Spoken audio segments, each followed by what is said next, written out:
Welcome to Beyond Pipeline. We talk about how top performers win the inner game of sales. My name is John Abouche, and I'm your host. And today we have a very, very special guest.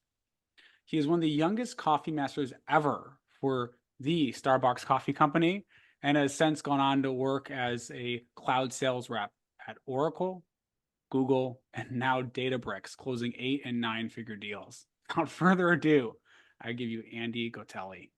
Andy, Thank you, John. Glad to be what's here, up, man. brother? Tremendous Dude, pleasure.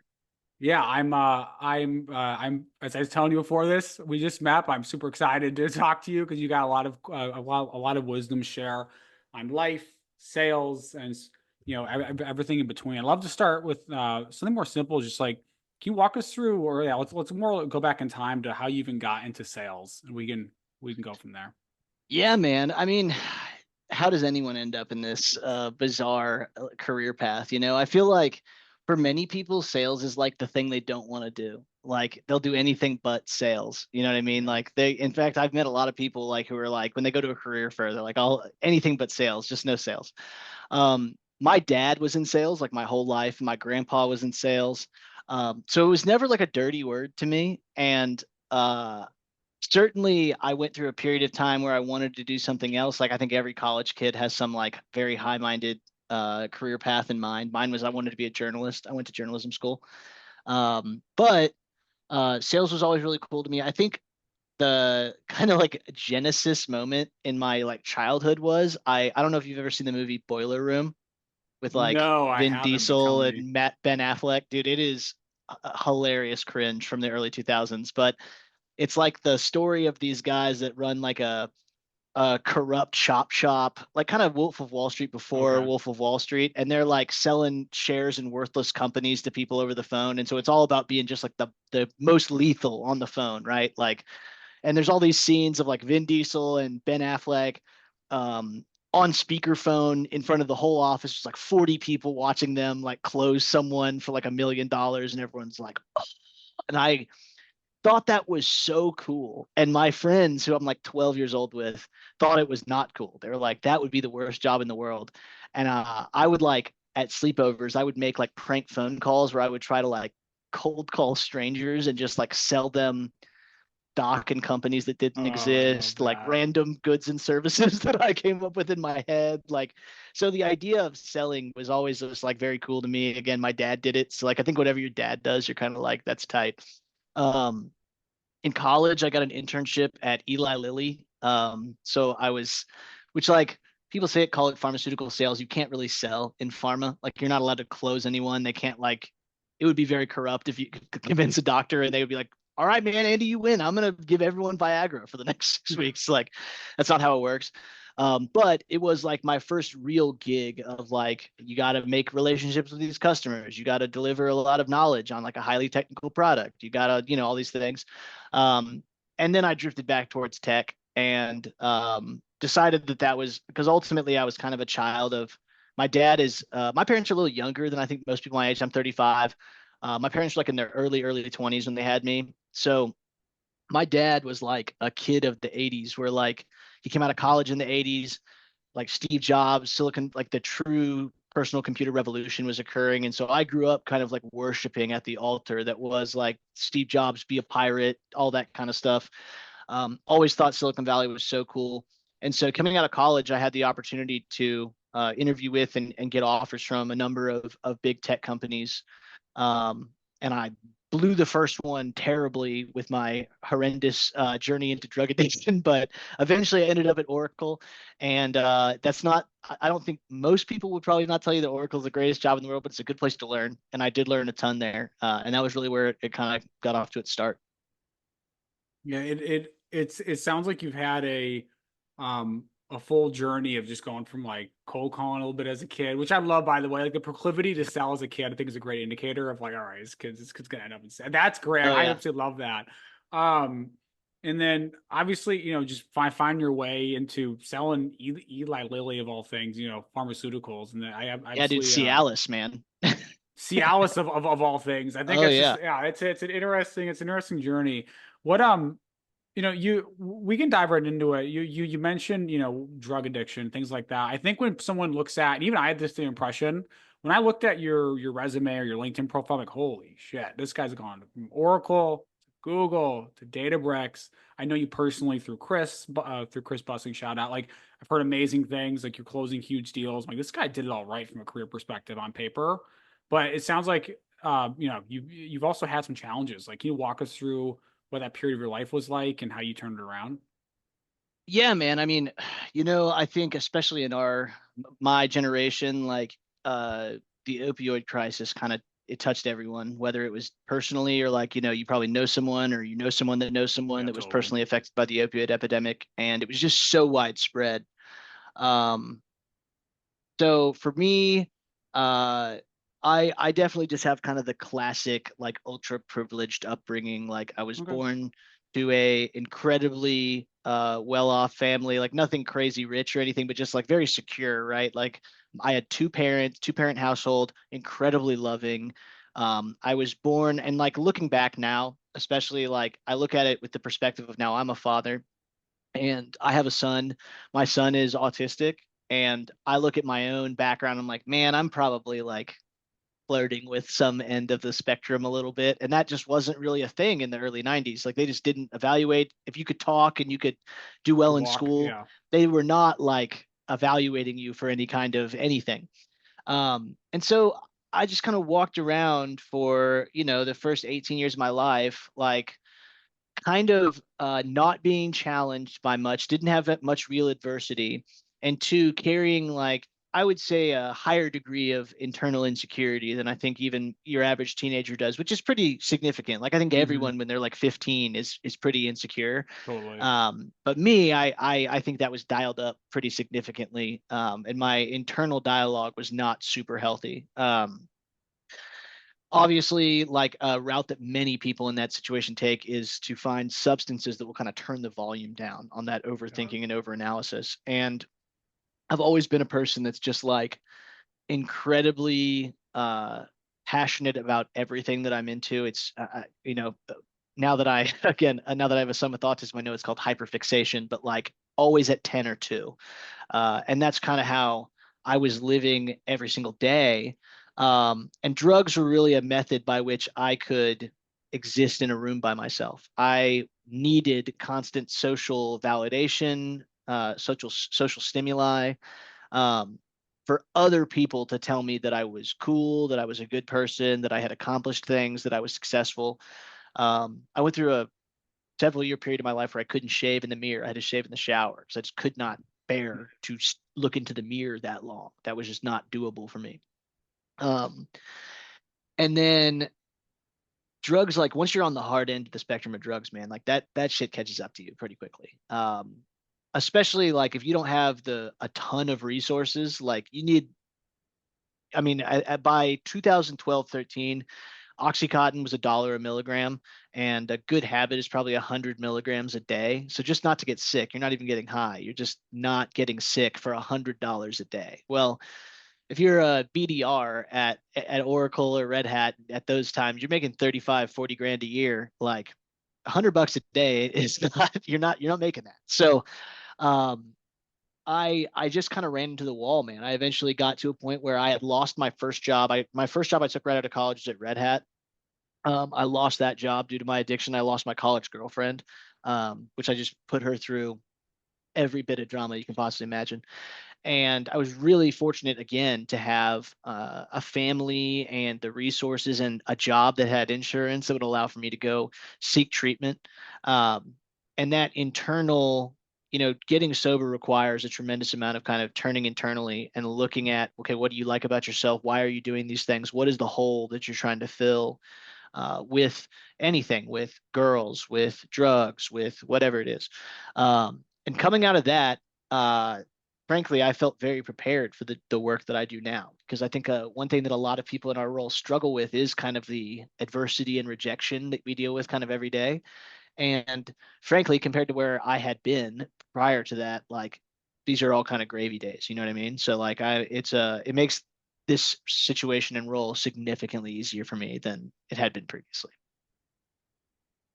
It sounds like you've, and I could hear it in how you talk about it. Like you already called it out. It sounds like you've had a lot of personal reflection to come through that. And so when you talk about it, you can tell that you just really have thought through like what caused it. Like what was that process like for you of actually thinking through, okay, like what is causing me to go and do this behavior? How do I work my way out of it? Like what was that process actually like for you to Sure. to Yeah. get I out of mean, like that? a big piece of it is like, I think first of all, like something that people don't give enough credit to is like, first you got to get past the physical piece of it before you can even do the internal stuff Hmm. because you're not thinking clearly. Like you people that have not been addicted to drugs kind of don't probably have the perspective on the fact that like to a person who's addicted to heroin is equal to like food or water is to you. Like Okay. the idea of just not doing it is not an option. You will in almost involuntarily and truly subconsciously like you will betray anyone you've ever loved. You will steal from the people you care about most in the world. You will tell any lie. I mean, it's terrible. It turns you into a really terrible, terrible version of yourself. Once you are clear of that, the physical, which is really awful, like going through withdrawal can take weeks. Um, Once you're clear of that and you can sit down and do the work, there are a bunch of different approaches. I mean, I think the most common one is the 12-step program, and I went through a 12-step program. Um, I think ultimately what it came down to for me was I had spent a tremendous amount of internal time and dissonance dealing with the idea of, am I a good person? Hmm. And I would ultimately arrive at the idea that I was not a good person and then do bad things and then use that as evidence that I was a bad person. However, a lot of therapy and kind of internal soul searching later, I came to the conclusion that a truly bad person doesn't even care if they are a bad person. Like actual bad, like sociopaths, never even have the concept of like, am I a bad person? They don't care. That just doesn't even the consequences of their actions onto others doesn't really register.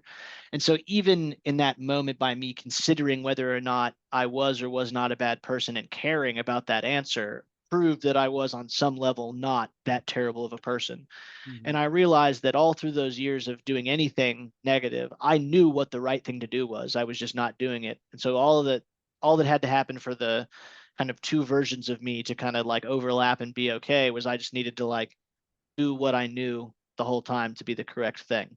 Now, again, that's a hyper simplification of like, months to years of like therapy and, the physical withdrawal from substances and things like that. But that's the point where you can kind of start rebuilding yourself for sure. Yeah, I appreciate you sharing that, and specifically the point of like really looking at your past behavior, understanding like what caused it, and then kind of just going through the hard process of like replacing the habits. It's really challenging. I have had family members go through that process, so I can definitely empathize and appreciate you sharing that. Transitioning a little bit back, so you lost your job at Red Hat, you eventually went to Oracle. Like, what made you choose to go to Oracle, and what was it like actually kind of getting your hands into just the day in, day out of sales at Oracle? Well, they had offered me Red Hat, Oracle, and HP had offered me out of school. Okay. When I got fired at Red Hat, I just called Oracle. I was like, dude, I need a job. And it was a good thing in some ways, and it was a bad thing in others. On one hand, like I got a huge raise, and like I kind of didn't learn the lesson. Like losing that I got first you. job should have Yeah. taught me a lot of things, and instead I was like, yeah, fuck you, I win. Like even when I lose, I win. Like it took months later for me to like kind of grip what was actually occurring there. But Oracle in general, man, it's one of the places that I always tell people it's a great place to start a career. Like, do I want to work there for 10 years? No, but like there's a couple routes I think that people take into our business, and I think Oracle is one of the classics. I think they are one of the buildings that's willing to take in 50,000 recent college grads and see who can swim with the sharks. You make a ton of at the time you made a ton of dials. Um, you learned because Oracle does everything. You do touch like every single piece of the Oh technology yeah, I didn't stack, think about and you can that. use that as like the bedrock of your knowledge for future engagements with customers when you find a place that you do want to work. And you mentioned cold calling. I've seen you talk about cold calling in other interviews, so we have to talk about it. I must.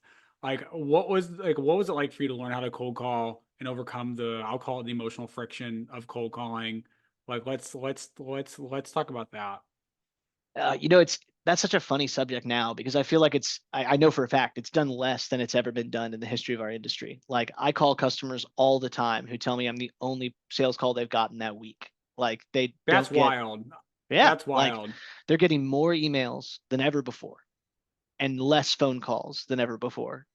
And yet I would argue that like what is the goal of either of those? It's to like interrupt a person's day, force them to take in this information and analyze it and make a decision on whether or not they'd like to further engage with the person giving them that information. Mhm. A phone call is way more effective at that. Like Yes. I Yeah. ignore 97% of the emails that I get, at least personally. You know what I mean? Like I get shitloads of email every day from like all kinds of advertisers and all kinds of recruiters and all kinds of other stuff, and most of it just even beyond what gets filtered by actual, the technology, but like what gets filtered by my own brain is just like, yeah, maybe later or like, sure, but in a minute. Um, if we think about the number of salespeople sending emails to the same relatively small group of humans, like CTOs at, growing SaaS companies in the United States, they must get thousands of, hey, Mhm. do you have 15 minutes emails like a week? And most of them suck. So Yeah. calling them at, if you've done this for a while and you kind of know like, hey, this is when I should call them. This is a good way to structure a cold call. This is what I think this guy cares about. And if he does, he'll tell me quickly. And if not, like, hey, whatever. If you can do those things, dude, like I make like between 20 and 30 calls a day total, which back in the day that would have been like got you fired, right? Like you needed to make 150 dials or that's like the minimum. 20 calls a day gets me more business than all the email I send in the world, in my opinion. So You send any email? yeah, oh yeah. Like to I mean, prospect? Okay. yeah, yeah, for sure. Just because you don't always have a good phone number for someone. Like some companies don't even have like desk phones anymore. So you're like trying to find a VoIP for a guy. Like, do you want to call his cell phone? You know what I mean? Like, there is a different dynamic to phone calling now, whereas like back in the day, Interesting. everyone had a desk phone sitting in front of them that they did ring Okay. at least, This right? is interesting 'cause I wasn't planning on going into it, but are you against calling cell phones? Because I call cell phones all the time. No, no, I'm not against it. It's just Okay. you do need to be respectful and at least acknowledge the fact that it is like you are crossing into their personal existence, right? Like there's like my cell phone, especially after work hours, is for Andy, the human being, the dad, the husband. And like I take work calls on it all the time. All my customers, I mean, my email signature says always available and then my cell phone number. So like that I'm signing up for that. Like at 2 a.m. if it rings and it's one of my customers, it gets answered. Like that's the rules. But to treat it as if it's identical to calling their old gray and black Cisco desk phone, in 2005, I think you're signing up for failure there because like you need to acknowledge that like they're doing you a solid by allowing you into the kind of circle of trust that is their I personal appreciate device. that. Okay, that's a different. I'm a bit younger. I probably made near 20,000 cold calls at this point. I have not ever thought about that once. But I respect that. I respect that. I was just curious. And good for you, by the way. 30 cold calls for sort of rep at your level. Like that's like most people even in mid market don't even touch that. So kudos to Yeah, I you. mean, I know plenty of field reps that like their whole goal of getting to field rep was that they didn't have to cold call anymore. You know what I mean? That was Oh like the man. whole thing. Yeah. Um, but and I talked a lot about this with Chris on his podcast, just like I'm so fascinated by like the generational attitudes towards different mediums of communication. And, like when I was a kid, like if I had a crush on a girl at school, like I had to call her house, her dad would probably pick up. I had to talk my way through a gatekeeper, get to the prospect, give her a little pitch, see what happens, right? My like everyone under 25 probably never done that ever. Like never called a someone's home phone. That's not even a thing. You know what I mean? I don't have a home phone. You know what I mean? Like I have my own house. We don't have a home phone. You know what I mean? That doesn't exist. Mm. Or even as simple as like calling to order a pizza. Like that's done online now or through an app. You know what I mean? So like I have talked to so many BDRs, even in my role here, where the day that they stepped foot into this role was the first time they had ever called a stranger on the telephone. They had never done that before in their whole life. Whereas, like, I'm not saying that like ordering Domino's prepares you to be a salesperson, but like But it helps. the the barrier to like Yeah. there is like social, like you called, I think that's a really good terminology. Like the emotional friction of cold calling is very real. Like you're very much conditioned to not bother people, to be conflict averse. You don't want to like interrupt someone. You're kind of bothering them. Overcoming that with no preparation of any kind in your private life is more difficult than what I had to go through, which is like just adapting my normal everyday phone skills to work phone skills. What is the number one, if you had to think of what's the one thing that BDRs need to better understand about cold calling to be successful on the phone? Become a human to the other person as quickly as humanly God, possible. I love that. How do they go about doing it? I had a feeling you'd say something like that, which is so Yeah. meta, which I love, but how do It's you go about doing it? incredibly easy to tell Databricks or Oracle or Google or Amazon to fuck off. It's harder to tell John to fuck off or Andy to fuck off because again, now you flipped that the whole like you don't want to be mean to or rude to a human. Like if you're being rude to AT&T, like great. Like fuck AT&T, right? Like they suck. Like calling cable support is awful. But if the person that you picks the phone and they tell you that that's why they tell you their name and like all these other things like personalizes the experience and it's harder to be like, listen here, Jeff. You know what I mean? Like that is the quickest way to forming a human connection. So um I always tell people like, first of all, do not go in with a script. I think scripts are horrible. I don't think scripts work, frankly. I think it needs to be as conversational and as short as humanly possible. Like when I write an email, I always tell people, how much of email do you think, especially our kinds of emails that we're writing, how much of that do you think is read on a phone? I'd say like 75 or Most of 80%. it. I think, yeah. So your entire email, your first prospecting email, not like, once you have a rapport and you need to send documentation and things, but like your first prospecting email needs to fit on the screen with no scrolling of any kind. So like if they go to the bathroom and they open your email and it's the subject line is important, like people get way too cute. They're like Yeah. the subject line is something crazy and it's never like taking Gen AI to the next level at Guy's company. I'm like, okay, I might read that. You know what I mean? Like that's important to us. My board has told me I need to get Gen AI up and running. I work at that company. Okay, I'll open this. And then it's just like four really good tight sentences that make it clear that this person has looked into our business, knows what we are trying to accomplish, and thinks that they have something of value to add to that initiative. And I can reach them very easily. And all I have to do is say yes. Like, never ask them if they're interested, never ask them if it's okay.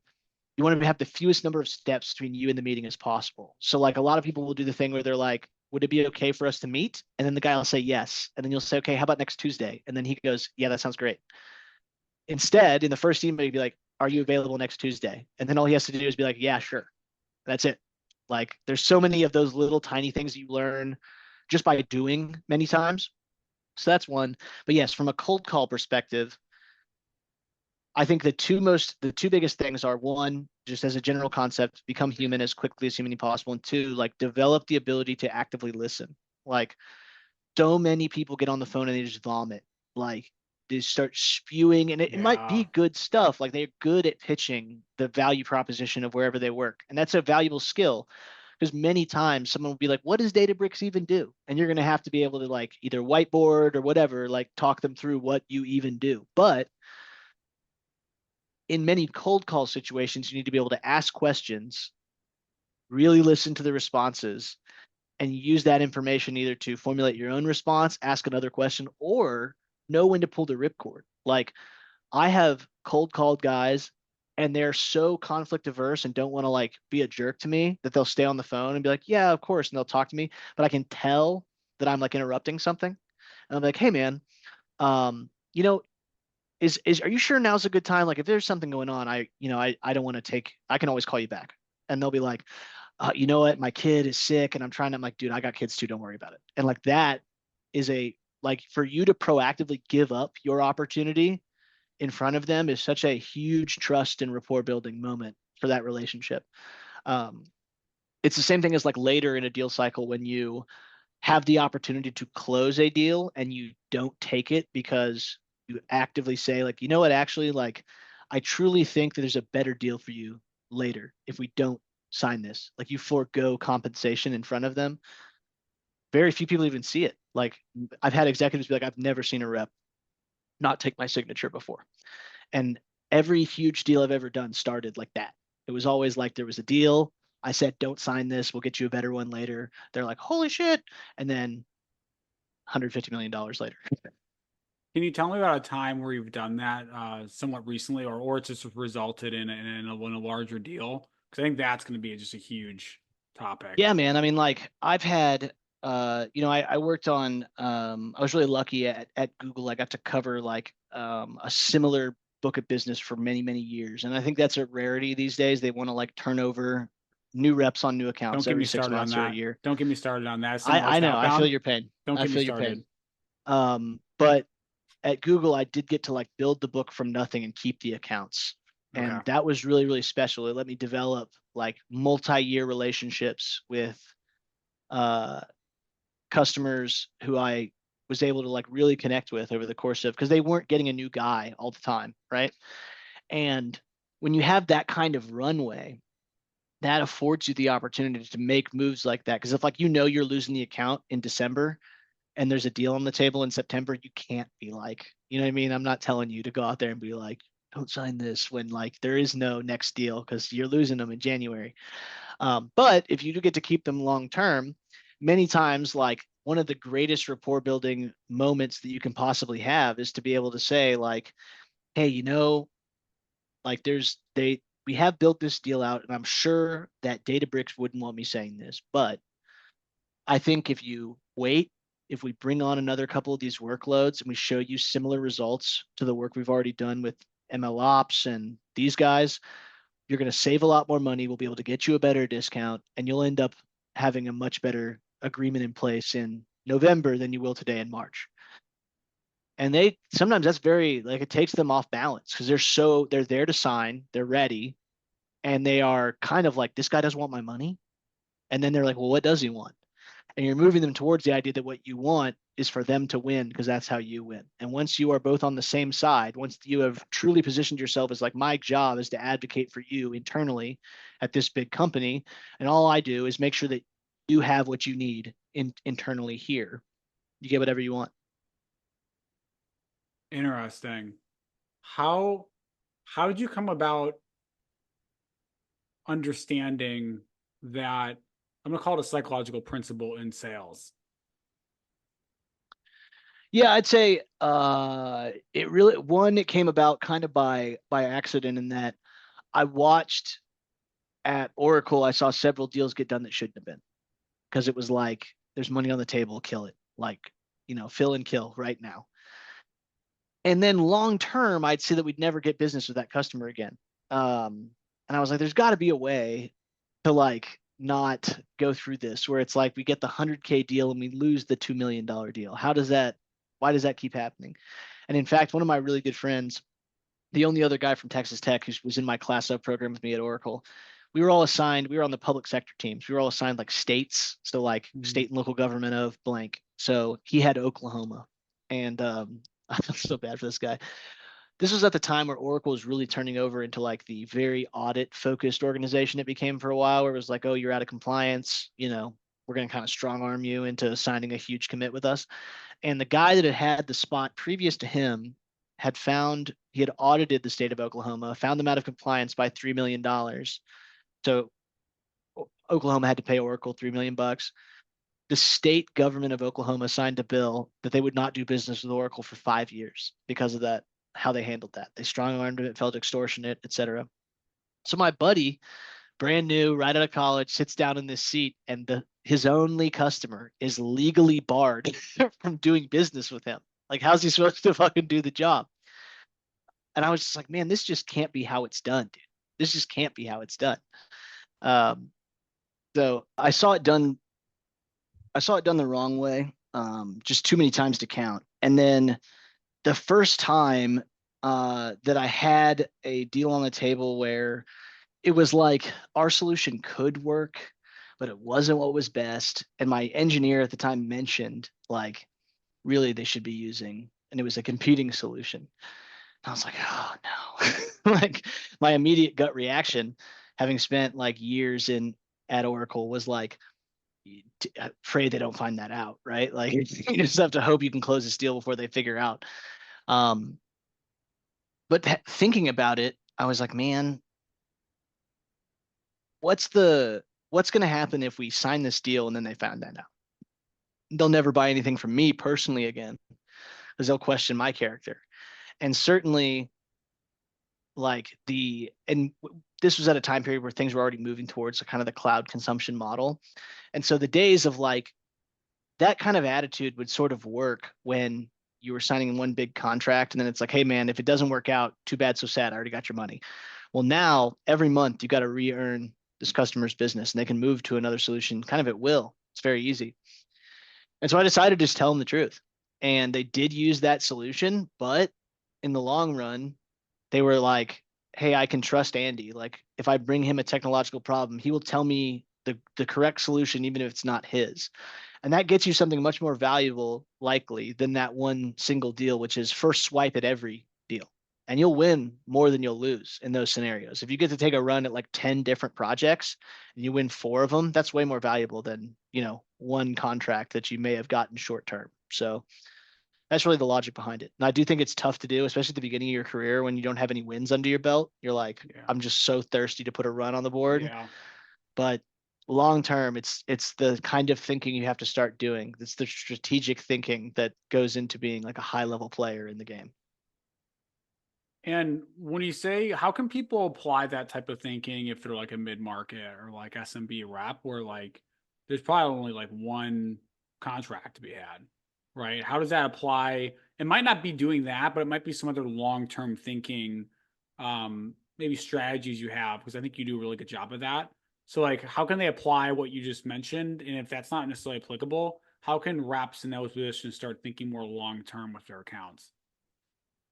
Yeah, I think the first thing that people tend not to do is they don't map the whole organization. So a lot of times you get in good with one team or like a person, and it's really easy to just kind of like if you develop a good relationship with that person, it's really easy to just like call that guy and like talk to him and hang out and like you might share some interests and stuff.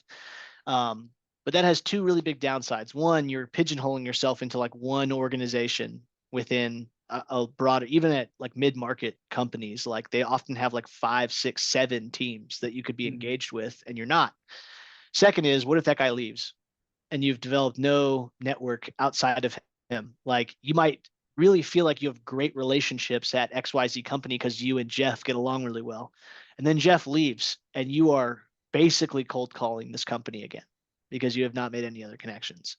So always be asking the questions around like say so like who does your team work with on a regular basis? What's the workflow of like how a project moves, through across your desk? How does data move through your organization? um, I'm working on a huge deal right now. It might turn out to be the biggest deal of my career. And it started with like one engineer in one little team, and it expanded into his whole team.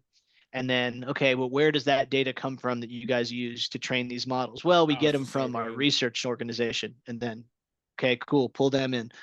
All right, okay, cool. So you guys build these models. Like, where is the ultimate data? Who's like ingesting the data from all the customer sources and like putting it into a usable format so that downstream you guys can then like write all the code and then put that into the models? Well, that's actually our core data engineering team. Great. I bet we could help them too. Bleep. And so before you know it, you're doing 6 simultaneous projects. You got a Slack channel for each one. You've got all these. I mean, I talked to 10 to 12 individual people from a half a dozen teams at this one company every single day by text message, by Slack, by email.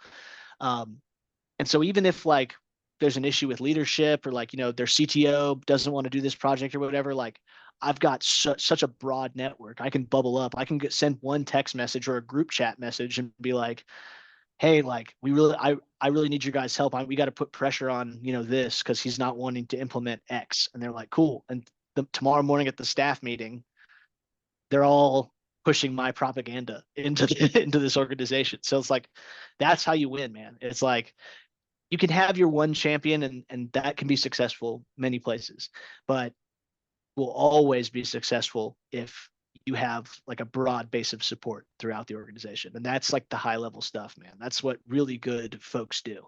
And eventually, dude, that's what they're paying you for. Like when you go meet CADs, like key account guys that are like, they've been doing this for 30 years and they only cover one company. Like they're not, I mean, they probably are better at sales than me or you, but that's not why they get paid so much. They get paid so much because they go to Microsoft or Amazon or Google and they go, I've worked with Disney for 25 years and I know this guy and this guy and this guy and this guy. And they have a Rolodex of every single person that works at Disney that's worth a shit. And then these big companies go, well, shit, we want to know Disney. And Andy knows Disney. So we're going to pay Andy $500,000 a year to know Disney for us rather than for That's a WS. great way to phrase it. That's a great way to Dude, phrase it. and they just go company to company. Like they're just professionally kind of friends with whoever is currently like the IT infrastructure team at these giant, massive corporations. Like you can just be a Coca-Cola guy your whole career and be very successful. Wild. So how did you, let's play it backwards. Let's play it forwards and work back. How did you become someone that's in a position where they're closing 8, 9-figure deals? Like, what was that journey like for you? Um, I was really fortunate on my timing. I got into cloud at a time when there wasn't that many cloud reps yet. I got on the Oracle cloud team, and then Oracle was just getting into cloud. They had said for years they weren't going to do cloud because it was a fad, which turned out not to be true. Bad call, Larry. AWS was killing it. Obviously, Microsoft had launched Azure, and Google had decided to leverage the massive infrastructural footprint that they have to rock and roll on GCP. And as the three big hyperscalers started to scale up, they went out into the market to try to find people that had cloud experience who could even like speak to what cloud was, because it was kind of a weird abstract concept at the time. Like the conversations we were having with customers were crazy by modern standards. Like I talked to so many CEOs that are like, oh, we would never put our infrastructure in the cloud. That's not safe. Like that was literally the level of thinking at the time. And now, like the idea of owning your own infrastructure is insane to most companies. They're like, that isn't crazy waste of money. Like why would I want to own a bunch of metal boxes? Like that's crazy. Yeah. So it started there. I was really fortunate in that Google was so small at the time that like even someone brand new got to be assigned to like really massive deals and really massive accounts. Like right out the gate, I covered Coca-Cola, FedEx, UPS, Home Depot, some really, really big ones. And then I also learned very quickly, and those were great because those are such massive corporations that you do have to learn to like navigate these very huge bureaucracies. They're like nation states, right? Like they each have every division is the size of most companies. So like it's its own power structure, its own hierarchy, its own like That's number of interesting. teams each doing their thing. Like becoming a master of like mentally building an org chart is such a valuable skill to learn. Like if you can in a room with someone be like, yeah, I'm on so and so, I work on this team. You're like, oh, so do you report to so and so and you guys work alongside blah blah blah. Like that it demonstrates like a super high level of competence and like commitment to their organization that will impress people. And two, it will let you make connections that you wouldn't otherwise be able to. Like if in a room, if you can do that, you're also able to be like, yeah, and if you guys could fix that, it would allow for you guys to not only impact your roadmap, but man, the research team attached to that is going to be far ahead of schedule too. And I know that data engineering and data science, they want to expand in the next 6 months. And they're already talking about that. If you guys can go ahead and push, down pipeline to be way faster, you're speaking their language. It's like you've been there for years all of a sudden. And they're like, oh yeah, that is a good, you know what I mean? Like it's those, you're not waiting for them to tell you that this is an advantage. You're giving them that advantage. So that's huge. But I also learned at that point that everyone like really falls in love with like the sexy concept of like I cover company you've heard of. You know what I mean? Like if you're talking to someone who's not doesn't work there, if you're like, oh yeah, I cover Coca-Cola for Google, that sounds super cool. But Coca-Cola does like maybe one deal a year. And like it is massive, but Google expects a massive deal from them. And so like the comp plan is structured to like accommodate a massive deal. You know what I mean? What you want is where the potential upside vastly dwarfs what the algo has determined is expected of that customer. And the Yeah, best place yeah, for that, so good. yeah, the best That's place so for that good. is in mid market or emerging or whatever your company calls it. Like I was in um, digital native emerging at Google, and I'm in emerging digital native here at Databricks as well.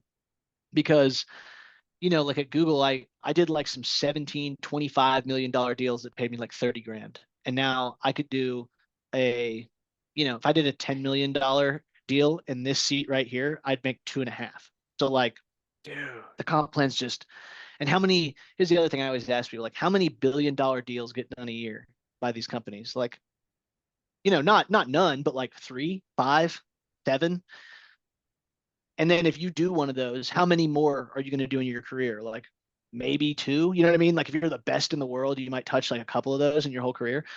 Dude, if you can figure out a seat where like closing $1 million deal will get you paid, like companies do dozens of $1 million deals a quarter. Like you can touch a ton of those and you will make a shitload of money. Like, so I know that it is, I have been offered all the enterprise seats in the world, and like it's very sexy to be like the guy that covers Boeing or whoever.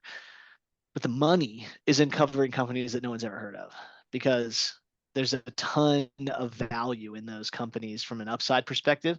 And then the other thing is take the job that no one wants, which is breaking into new accounts. Greenfield is always everyone's most hated fucking gig in the world, but those companies are so valuable to the company, like where you work. Like they want all the growth, all the everything that comes after that can only happen if someone breaks in and closes that customer as a net new. And that's why they pay the most for net new business.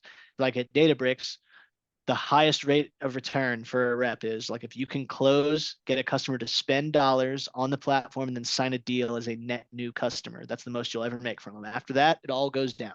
So that's always a sweet spot for me. How do people go about it? I think you're doing a really good job of this. Like you worked at Oracle, worked at Google, you worked at Databricks, all amazing companies for different reasons. Some better than others in different areas. But like, how do you go about identifying seats like that? Because I think the biggest challenge, even in me learning my sales career and for people earlier in their sales career, is knowing how to identify a good market, knowing how to identify a good company that then you can have those type of what Charlie Munger would call Lollapalooza returns. So how does someone go about actually identifying a seat like that? Um, Yeah, I mean, dude, it starts with what is attainable. Like when I was coming out of college, like I think the sexy gig was like management consulting. Everyone wanted to go work at like Deloitte or Boston Consulting yeah, Group or one the of those. yeah, But dude, a guy with a marketing degree that took him 4.5 years to get at Texas Tech, Boston Consulting Group wasn't exactly at my career fair looking for me. You know what I mean? So first of all, figure out like what is attainable from where the CV and the resume that you have. Like Oracle, SHI, like these are places that a lot of people start their careers. It means they'll take a flyer and train a lot of people. Other companies, Microsoft, Google, Amazon, they like to hire finished products, and they'll pay a premium for those finished products. They like to hire like resumes, they like to hire Rolodexes, like those are what they're buying with the investment they make. The Now as far as like identifying a good seat, is a lot like buying a car. Like if it's too good to be true, it probably is. Like when I decided to leave Google and look for a new gig, I got offered some truly bonkers comp packages. And I remember my dad being like, if it was a good job, would they want to pay you that? And I was like, that's a good point, old man. You're speaking truth. Like if someone, especially this, you see this a lot like the partner space, but like if someone is like, hey, come be a rep here and we'll pay you 300 base, 750 OTE. Immediately you're like tight, right? That sounds awesome. But man, like how can they like why do they need to pay that? You know what I mean? Like why is that role available for at that? And it's because it's insanely hard and you have no brand name to trade on and they expect you to like double the size of their revenue in the next 12 months. Like hmm that's the combination of things that lead to a comp package like that. So that's one. Like if it's too good to be true, it probably isn't. Second is make like prodigious use of all the market research that's out there. Like, dude, Gartner and Forrester are like a lot of times like they're overused and thrown around and but they're accurate. Like they are a good representation of like the hype that is behind various brands. And so it doesn't take a ton of market knowledge to know like what's hot at a given time. Like right now, man, like Gen AI, like huge. Everything to do with large language models, Gen AI, machine learning, AI, all those things. Go read the Gartner and Forrester hype wave for those spaces, and you'll see the same couple of names over and over again. Those are great companies probably right now to work at. They're probably like really killing it. The growth is coming very easy. They're getting a lot of inbound business. There's a lot of hype around the technologies that they sell. And then I think the other thing you have to take into kind of account is this is a game of equity. Like the best seats in the world come with good equity. And some companies are past their prime. I mean, at Oracle, they have an employee stock purchase plan. Oracle's been around forever. You can buy some stock if you want it.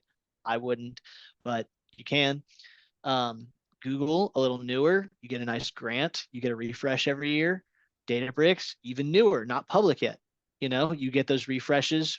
Those could be that could be what changes your life. So that's just like a personal, person to person risk tolerance question. How much do you want to take a flyer on a company? How much do you believe in it? And then ultimately, um, know that the level of clout that a company's brand name carries is going to determine to a large degree how hard or easy your job is. Like I worked at a company called Axient. One, hard to say. Two, no one knows what the fuck that is. And so when you're making dials and you're like, hey, it's Andy from Axient, they're like, what is that? Whereas if you're like, hi, I'm Andy from Google, everyone knows what that is. And your job is just a lot easier. Like people want to give Google 5 minutes because they're perceived as being technical wizards and they're probably doing something really cool. Same with Databricks, like cutting edge company, very exciting, blah, blah, blah, blah.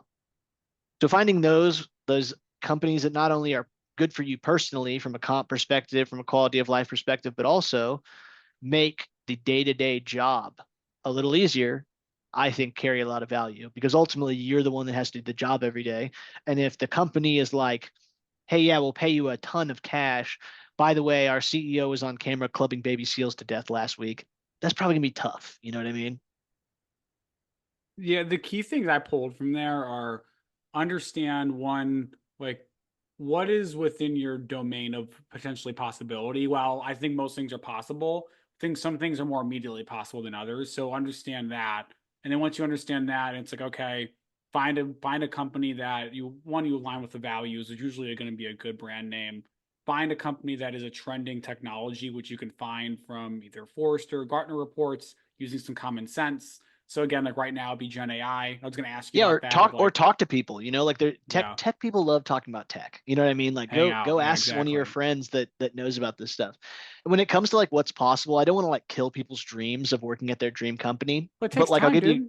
yeah, and I'll give you a good example, man. Like I've told so many people, like, hey, if you ever see a job at wherever I'm working and you want to work there, like by all means, like bring it to me and we'll see if what we can do. Right. Like I always try to like facilitate, helping Yeah, people. yeah, Well, I have two kinds of people that respond to that. One is people that take a really long time. They do a ton of research and they find like one role. And a lot of times they undershoot. They'll be like, I think, I've been a field rep for 5 years. I think I could be an inside rep at, wherever you. I'm like, dude, come on. We can, let's bump you up here. Let's find a field role for you. The other kind is like, I say that and a guy overhears it and he works at Chipotle and he's like, hey, I found this open referral for like vice president of North America at Google Cloud. Can you help me apply for this? And you're like, guy, come on, dude, let's go. Come on. So yeah, it just comes down to that. totally. And I think that comes with a little bit of time and just building skills. What were some of the key skills that you had to build to get to to get to the position that you were at? And if you have any frameworks or anything like that to building them, that would be amazing. One, I think more than anything, you have to, like, on some level, you need to find a piece of this business that you find genuinely interesting. If it's all super boring, if it's all shitty, man, I don't know how you can do this forever. Like, you might be able to tough it out for a couple of years, like just squeeze, just like grip the arms of the chair and make yourself do it. But like, find a specialty, find, if it's cybersecurity, if it's AI, if it's, Internet of Things, if it's automation, like any of these topics that are going to impact our daily world, you're going to live, in a world shaped by this concept. You might as well get interested in it. Um, So that's a piece of it. Bringing like genuine passion to this equation, I think, is really, really important. I think especially as the farther we've gone forward, the more the days of the like, yeah, I don't know anything about the technology, I'm just a sales guy, are going away. Like I think we're just past that now. Like if you pull up in a three-piece suit in a Ferrari to sell to most devs are like dudes in t-shirts that play Dungeons and Dragons. Like they don't want to be closed. So like it's got to be more peer-to-peer than that. And that's why I have like all my interests are kind of on display in my camera. Like a lot of Very people put like intentionally. kind of the Yeah. fake background, up. It's like some mansion that they don't live in. I'm always like, what's that about? But like I got like Warhammer 40K, I got Legos, I got F1, I got my Julius Caesar here. I got all this stuff. It's like very distinctly personally me. And the number of times that like someone that there's a customer when they get on one of these calls with me and they're like, dude, is that Coda? Is that the Lego Technic, 911 RSR? Like those are moments of personal connection that are really valuable. Yeah. Um, and the number of times that I would sit with like older reps at Oracle and just hear them like make 1,000 cold calls and they'd be like, hey Jeff, it's Andy over at Oracle. You getting ready to watch the NBA Finals tonight? It's like, dude, some of these guys don't even like basketball. You know what I mean? So like to have like it needs to be very genuine and organic. And I think like video has done a lot for that because you can be much more human and interactive Yeah. in this medium. So that's a couple for sure. And then the other one I think is look for opportunities to go farther than anyone else will. Like some people really, really they play this crazy game of calendar defense where they're like, if you look at their calendar, it's like 5 p.m. to 9 a.m. are blocked off in one giant block. It says like do not schedule. And like they have an automatic reply on their email, like even just on a normal weekend. And they're like, hey, I'm fiercely defensive of my personal time. And I don't disagree with that. I'm a huge family guy. I spend basically every minute I'm not at work with my kids and with my wife. But every single customer that I have ever supported for the last decade knows that if something that needed my attention happened, whether it was at 2 in the morning, two in, 2 in the afternoon, I'm on my honeymoon, I'm at the hospital, doesn't matter. Like they know that I will catch it and I will take care of it. They know that. I've sought out the opportunities where it's like there's a catastrophe and everyone else is freaking out and I'm like, this is it. This is where we prove that we will do more, that we will go farther, that we care more, that we will do more to make it right than the next guy. And those are the moments where you really earn their business. So I really look out for those. It that hyped me up. I absolutely just so appreciate.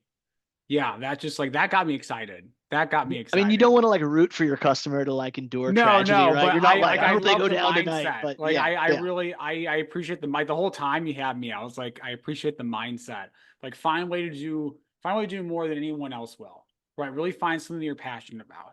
Right? And even if it's not like everything about Databricks, but it's like I'm really passionate about the intersection of humanity and technology and how it's going to evolve. Like it's like things like that I think are going to be so key and key nuggets that people take away is find those little things you can be passionate about and then obviously do more. You can like a rep, like they could replace you tomorrow, and that next rep will get them a good deal, right? They'll get them a good discount, and they'll know the product stack, and they'll work hard. Um, the difference between you and everybody else has to be like how much you're willing to fight your own team to make it right. Like if something has gone wrong and it's on your team, corporations like to squirm out of responsibility for things. You have to be the one that holds your organization's feet to the fire on behalf of the customer. And that's an uncomfortable situation. Your boss will be telling you to stop, like, but the customer, you earn their undying loyalty.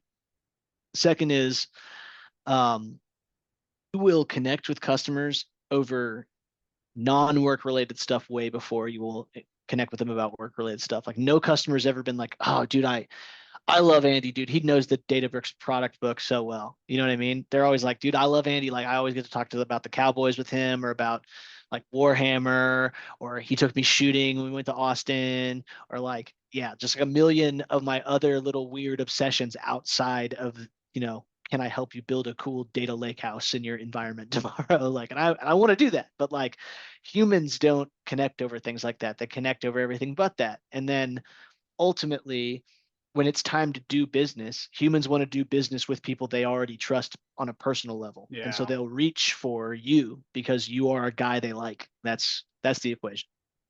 dude, that we're gonna end on that. Before I ask the final question, where can people find and learn more from you and learn about you? Oh, shit, man. I'm pretty anti social media, so like I I don't noticed. I noticed your I LinkedIn's don't pretty bare. I yeah, don't know dude, if I you I got, don't post a ton, can listen to me and my childhood best friends talk about the Dallas Cowboys. Our podcast is called Boys Will Be Boys. We post every single week during the season and in the off season. So that's fun. Other than that, dude, I mean, you can find me on LinkedIn. I do get a ton of like message requests and friend requests after every one of these podcast appearances I make, and I have had some really great sales related conversations with kind of some newbies to the space that have been really really rewarding. Um, yeah, man, and obviously like hit me up, man. I'm always happy to help anyone who's looking to do this for a living. I think it's a tough business, and like I think we need to lean on each other a little bit more than we possibly do because it's such a competitive space. And so I always try to lend a helping hand when I can. dude, thank you for that.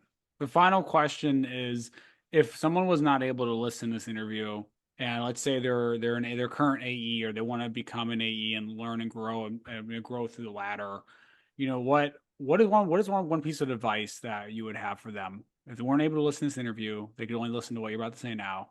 What is one piece of advice that you would leave them with? Only one. I'm gonna give you two because I can't narrow it. So I'm Do giving it. you two. One is ABC, attunement, buoyancy, clarity. Attunement, attune yourself to the people you're talking to. Learn to like feel what they feel, experience what they experience, feel their feelings. Buoyancy, don't let yourself get too high or too low about this job. That's good. It is mostly being told to fuck off. That's what you're being paid to do, is to be told to go away. It is not a fun experience to be rejected. So don't let that get you too low. Alternatively, when you close the giant one, because you will, don't let that get you too high because after that, when they tell you to go away again, it'll hurt. So like, don't let yourself do that. And clarity, constantly work towards being more clear, more concise, more valuable in your communication. Talk in bullet points. I'm terrible about it. I'm the most verbose person in the world, but it is something I work towards constantly. The number two is um, learn early and like write it on a sticky note and put on your monitor that every great deal will die 3 times before it closes. Because early reps in their career, it's so hard to watch when they've worked for 6 months, 1,000 hours on some deal, and then some leader is like, you know what, we're just gonna sorry, we gotta wait till next quarter. We're just not gonna do it right now. And it just crushes their soul, dude. Oh And I've yeah. I've gone through it so many times. They all do it. Every great deal goes through at least three. We're fucked. It's over. We're never getting this one, and then you actually close it. So just know that. Make peace with it. If you are walking into their building to give them the contract to sign and it hasn't died yet, you might as well just go back to your car. Like it's not happening. I'm telling you, it will die. These are the rules. I don't make them. So that's my advice. Dude, that's awesome. That's so cool. Thank you, dude, for coming on. I really appreciate. I've learned so much from you. Seriously, this was like one of the best episodes I've done. Period. So, I'm Randy, glad, thank you, man. brother.